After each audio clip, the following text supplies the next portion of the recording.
शंभू अपनी पत्नी शीला और बेटा गोपाल के साथ सोनापुर नामक गांव में रहा करता था।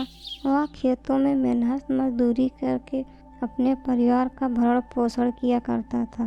शंभू का सपना था कि मेरा बेटा पढ़ लिख कर अच्छा मुकाम हासिल कर ले ताकि हमारी तरह उसे मेहनत मजदूरी न करनी पड़े। गोपाल का स्कूल कुछ दिनों में खुलने वाला है। उसके एडमिशन, कॉपी किताब और ड्रेस की व्यवस्था करनी होगी।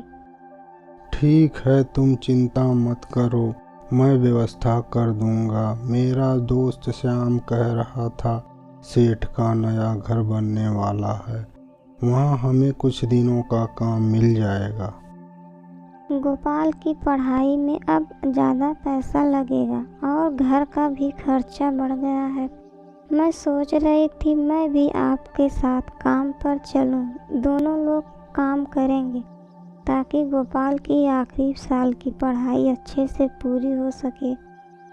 सुबह शीला और शंभू दोनों काम करने के लिए सेठ के घर पहुंच जाते हैं और दिन भर काम करके शाम को अपने घर आ जाते हैं। इसी तरह कई महीनों तक चलता रहा और अब गोपाल की पढ़ाई पूरी हो जाती है। बेटा, तुम्हारा रिजल्ट कब तक निकलेगा? पापा, 2 दिन में मेरा रिजल्ट आ जाएगा। 2 दिन बाद गोपाल का रिजल्ट निकलता है और गोपाल अच्छे नंबर से पास होता है। मम्मी पापा, मैं अच्छे नंबर से पास हुआ हूँ। घर में खुशियाँ मनाई जाती हैं और गांव में मिठाइयाँ बांटी जाती हैं। पापा, मैंने नौकरी के लिए कई कंपनियों में अप्लाई कर दिया हूँ। हाँ बेटा, तुम्हें कोई अच्छी नौकरी लग जाती तो हम लोगों की चिंता कम हो जाती। मम्मी पापा, मेरी नौकरी लग गई है। शहर से कॉल लेटर आया है, मुझे 15 दिन में कंपनी में ज्वाइन करना होगा। माता पिता बहुत खुश होते हैं और भगवान का बहुत बहुत शुक्रिया करते हैं।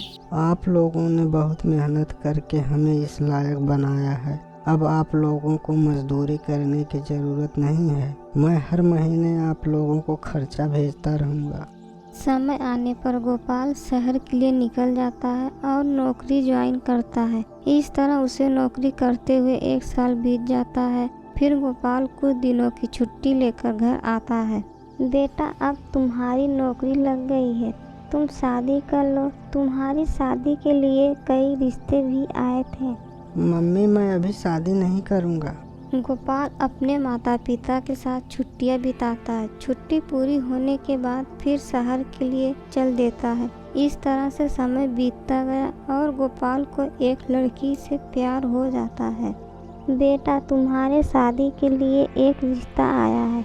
लड़की का फोटो तुम्हारे फ़ोन पर भिजवा दिया हूँ। फोटो देखकर मुझे बता देना। मम्मी, मैं एक लड़की से प्यार करता हूँ, उसी से शादी करना चाहता हूँ। गोपाल की बातें सुनते ही शीला की आवाज़ें रुक जाती है। गोपाल फ़ोन पर मम्मी मम्मी करता रहता है लेकिन आवाज़ें नहीं आती।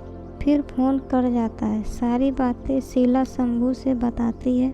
गोपाल की शादी के लिए अब कोई रिश्ता मत देखना। क्यों, क्या हुआ? गोपाल से फ़ोन पर बात हुई है, वह किसी लड़की से प्यार करता है, उसी से शादी करेगा।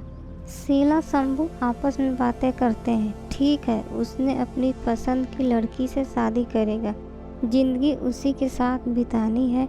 हम लोगों का क्या, 5-10 साल में गुजर जाएंगे। बच्चों की खुशी में ही माँ बाप की खुशी होती है। गोपाल के माता पिता शादी के लिए राजी हो जाते हैं और गोपाल की शादी हो जाती है। शादी के 1 साल बाद गोपाल और उसकी बीवी कुछ दिनों की छुट्टी लेकर गांव आते हैं। बेटा, तुम बहू को कुछ दिनों के लिए गांव में ही रहने दो। ठीक है माँ, मम्मी कह रही थी तुम कुछ दिनों के लिए गांव में रुक जाओ। मैं यहाँ नहीं रहूँगी। गोपाल और गोपाल की बीवी छुट्टी खत्म होते ही शहर चले जाते हैं।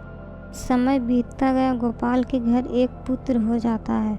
पुत्र की खबर गोपाल अपने माता पिता को सुनाता है। माता पिता बहुत खुश होते हैं और अपने पोते से मिलने के लिए शहर पहुंच जाते हैं। बेटा, हम लोगों को आए हुए काफ़ी दिन हो गए हैं। अब हम लोग घर जाना चाहते हैं। ठीक है, मैं आप लोगों को घर पहुंचा देता हूँ। समय बीतता गया। एक दिन शंभू को दिल का दौरा से मृत्यु हो जाती है। गोपाल खबर पाते ही तुरंत बीवी बच्चों के साथ घर पहुंचता है और पिता का दाह संस्कार करता है। माँ, आप हमारे साथ शहर चलो, आपको अब यहाँ कौन देखभाल करेगा। ठीक है बेटा। शीला गोपाल के साथ शहर आ जाती है। सब कुछ ठीक ठाक चल रहा था। समय बीतता गया। शीला की उम्र काफ़ी हो चुकी थी, जिससे कि शीला काफ़ी कमज़ोर हो चुकी थी। माताजी पूरे दिन बैठी ही रहती हैं, क्यों नहीं उनको वृद्धा आश्रम में भेज दो। तुम क्या कह रही हो? तुम्हारा दिमाग तो नहीं खिसक गया है? माँ को नहीं भेजोगे तो मैं ही घर छोड़कर चली जाती हूँ। तुम लोग क्यों लड़ झगड़ रहे हो? मैं वृद्धा आश्रम चली जाती हूँ। मेरे पीछे तुम लोग अपना परिवार मत बर्बाद करो। मेरा क्या, मैं तो 2-4 साल की मेहमान हूँ। गोपाल भारी मन से माता को वृद्धा आश्रम छोड़कर आता है। गोपाल बीच बीच में माता से मिलने जाया करता था। समय बीतता गया। मम्मी, इस बार हम लोग नए साल पर कहाँ घूमने जाएंगे? तुम्हारे पापा कह रहे थे कोई नई जगह जाएंगे। साल का पहला दिन होता है। तीनों लोग गाड़ी में बैठकर जा रहे थे। रास्ते में एक बड़ा सा ग्राउंड दिख जाता है। मम्मी, ये बड़ा सा ग्राउंड किस चीज़ का है? बेटा, यह वृद्धा आश्रम है, इसी में तुम्हारी दादी रहती हैं। मम्मी, मुझे दादी से अभी मिलना है। तीनों लोग दादी से जाकर मिलते हैं। गोपाल का बेटा अपनी दादी को पाकर बहुत प्रसन्न होता है। मम्मी पापा, दादी को घर लेकर चलो। बिना दादी के घर अच्छा नहीं लगता। तुम्हारी दादी यहीं पर ठीक है, उनको यहीं पर रहने दो। हम लोग बीच बीच में आकर मिल जाया करेंगे। ठीक है मम्मी, आज हम लोग चलते हैं। समय आने पर मैं आपको भी यहीं पर पहुंचा जाऊंगा। बेटा की यह बात सुनकर मम्मी को अपनी गलती का एहसास होता है।